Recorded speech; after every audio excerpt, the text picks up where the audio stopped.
ዲጂታል ኢትዮጵያ ይዞ ከተነሳቸው አንኳር ጉዳዮች ጥቂቱን ለማንሳት አንደኛው ኢገቨርነንስ ነው። የመንግስት አገልግሎት ቨርቹዋሊ ቴክኖሎጂ የሚጠቀምና ለተገልጋዩ ለተደራሹ በአካል ሳይገኙ መገልገል እንዲችሉ ማስቻል ነው። ባለፉት 5 ዓመታት 700 የሚጠጉ የመንግስት ሰርቪሶች ኦቶሜት ተደርገዋል።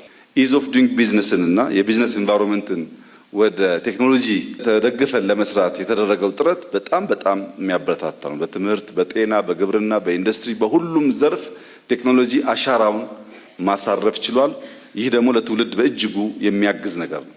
ሁለተኛው ዲጂታል ኢትዮጵያ የተነሳው ጉዳይ ኢነርጂ ነው። በቂ ኢነርጂ ማምረት ካልቻል ቴክኖሎጂ ዋና ኢንፑቱና ግብአቱ ከዳታ ቀጥሎ ኢነርጂ ነው። ኢነርጂ ከሌለ ሊሰራ ስለሚያስቸግር የኢነርጂ ሬሽን ማስቀረት አለብን የሚል አንኳር ፖይንት በውስጡ ይዟል። በኢትዮጵያ ርብርብ በመንግስት ቁርጠኝነት በጣም ትላልቅ ፕሮጀክቶች ህዳሴን ጨምሮ ማሳካት በመቻላችን ዛሬ ኢትዮጵያ ተደራሽ ከማድረግ አንጻር ተጨማሪ ስራ ቢያስፈልጋትም በጄኔሬሽን በጣም ከፍተኛ አቅም ካላቸው የአፍሪካ ሀገራት ትመደባለች። ለዚህም መላ ኢትዮጵያ ህዝብ ሊመሰገን የሚገባው ይመስለኛል።